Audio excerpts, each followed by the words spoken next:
नमस्कार दोस्तों, मैं सुनील कुमार आपका फिर से स्वागत करता हूं आपके अपने चैनल क्या ऐसा होता है। पिछली वीडियो में मैंने आपको बताया था जब पितृदोष की पूजा कराने हम त्र्यंबकेश्वर गए थे तो महाशमशान क्षेत्र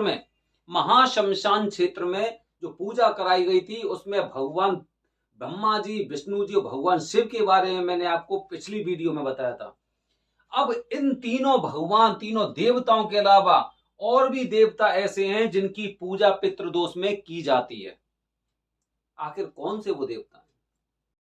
तो दोस्तों, अब जब ब्रह्मा जी की पूजा हो जाती है, भगवान विष्णु की पूजा हो जाती है, भगवान शिव की पूजा हो जाती है, तो आपको याद रखनी चाहिए एक बात कि इस सृष्टि में कुछ देवता ऐसे भी हैं जो जाने अनजाने में हम उनको भूल जाते हैं और समय आने पर वो याद आ जाते हैं। उनमें से भगवान शिव की पूजा के बाद जो पूजा कराई जाती है वो यमराज देवता की कराई जाती है। आपको पता है, जब कोई भी इंसान, कोई भी सजीव सजीव प्राणी, चर या अचर कुछ भी चीज हो, जब उसका विनाश होता है, उसका अंत होता है, तो सबसे पहले उसके प्राण, कहते हैं ना कि यमराज उसके प्राण ले गए। हर इंसान से आपने सुना होगा कि यमराज उसके प्राण लेने आए थे, लेकिन वो बंदा बच गया। तो यमराज यमराज की भी पूजा होती है, महाराज यमराज की पितृदोष की पूजा में। क्योंकि शुरू से लेके और अंत तक वो सारी चीजें जहां पर हमारे पितरों ने वो चीजें महसूस की हैं, उसमें वो जिए हैं, उन्होंने वो कल्पनाएं की हैं, वो सारी चीजों का समावेश करके हम वो पूजा करते हैं वहां पे। तो ब्रह्मा जी, विष्णु जी, शिव जी और शिव जी के बाद यमराज की पूजा करते हैं वहां पर, जो हमारे पितरों के, हमारे पूर्वजों के प्राणों को लेकर गए थे।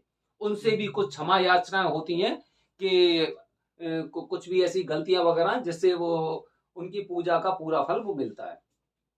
इसके बाद जब यमराज जी की पूजा हो जाती है तो उनके बाद आपको पता होगा, उनके बाद जो पूजा होती है वो होती है प्रेतराज की। जो प्रेत देवता होते हैं, प्रेत देवता का मतलब आप समझ रहे हो। मतलब ये है कि जो हमारे पूर्वज थे उनको दूसरी योनि नहीं मिल पाई है, तो वो एक आत्मा के रूप में और एक अपना जीवन वो काट रहे हैं वहां पर। उन्हें अगली योनि का जन्म नहीं मिल पाया है, इसीलिए वो अपना अपना वो जो प्रेत वाली योनि में वो बार बार विचरण कर रहे हैं। तो उनके उनके जो राजा हैं, वो राजा कौन है? प्रेतराज।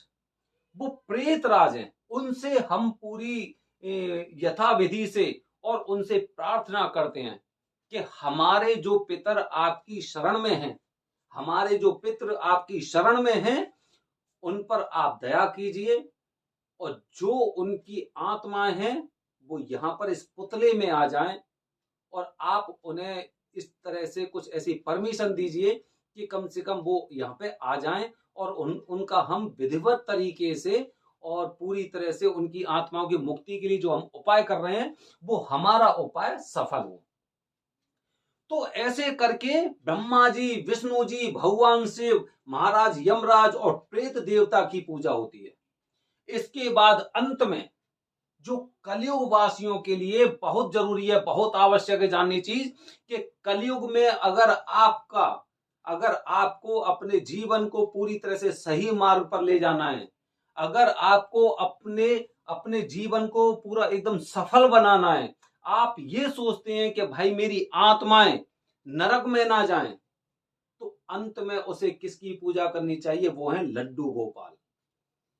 अंत में, सबसे अंत में लड्डू गोपाल की पूजा होती है। और ये माना जाता है कि इस कलयुग में अगर किसी के देवी देवता अगर प्रेत योनि में हैं, उन्हें दूसरा जन्म नहीं मिला है, तो लड्डू गोपाल से प्रार्थना की जाती है कि लड्डू गोपाल, और हमारे इन पूर्वजों को आप मुक्ति दें। क्योंकि अंत में जो मुक्ति मिलती है वो लड्डू गोपाल ही दिलाते हैं। लड्डू गोपाल की पूजा बकायदा विधिवत तरीके से होती है। तो इस तरह से पहले दिन की जो पितृदोष की पूजा होती है, उसमें इन सब की बारी बारी से पूजा होती है। पूजा में करीब 3 से 4 घंटे लगते हैं।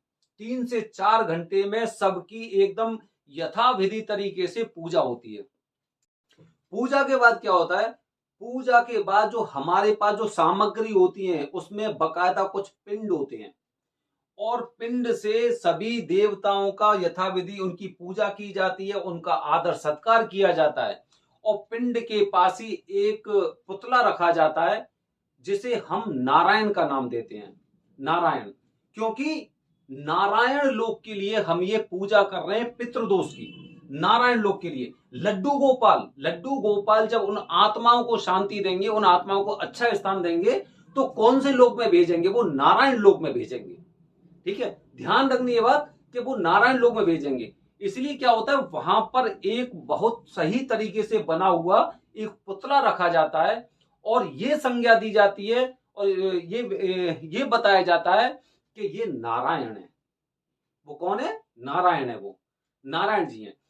और उसी नारायण वाले पुतले में, जो पुतला वहां पे रखा रहता है, उसमें ही जो विधि होती है, पंडित जी मंत्र पढ़ते रहते हैं, हमें बताते रहते हैं कि आपको हल्दी, रोली, कुमकुम, काले तिल, या पिंड करना है, या पानी चढ़ाना है। वो सारी चीजें बताई उन्होंने कि पानी इस तरह से आपको देना है, ये देवता की उंगली होती है, अगर देवता को आपको तिलक लगाने हैं, ये भगवान की उंगली होती है जिससे तिलक लगाते हैं। तो ये सारी चीजें बताई। जब पूरे विधिवत तरीके से वो पूजा हो जाती है, 6 देवताओं की पूजा हो जाती है, और मंत्रों के द्वारा उस पुतले में एक जो मंत्रों के माध्यम से उस पुतले में ऐसा माना जाता है कि अब वो सारी आत्माएं, भगवान ब्रह्मा जी ने उनको आशीर्वाद दिया, भगवान विष्णु ने उनके पालनहार में जो गलतियां उनसे हुई थी उन्हें क्षमा किया, भगवान शिव ने उन्हें माफ किया। उसके बाद यमराज से प्रार्थना की गई, फिर प्रेत देवता से प्रार्थना की गई थी, और जो लड्डू गोपाल हैं, लड्डू गोपाल ने वो शक्ति दी कि वो आत्माएं सब लोग से आकर और उस पुतले में समाविष्ट हो जाती हैं। फिर ऐसा लगता है कि हमने जो पितृदोष के लिए पूजा कर रहे थे, वो पूरी आत्मा उस पुतले में आ गई, और फिर उसका विधिवत तरीके से अंतिम संस्कार होता है, विधिवत तरीके से अंतिम संस्कार होता है। इस तरह से पहले दिन की पूजा संपन्न होती है।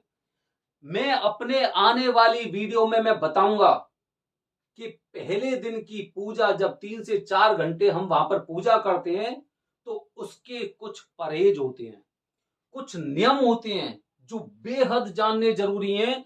क्योंकि अगर वो नियम आपके फेल हो गए तो आपकी पूजा असफल होगी। क्योंकि वो पूजा महाशमशान क्षेत्र में हुई है, आपको बात याद रखनी है, महाशमशान क्षेत्र में पूजा हुई है।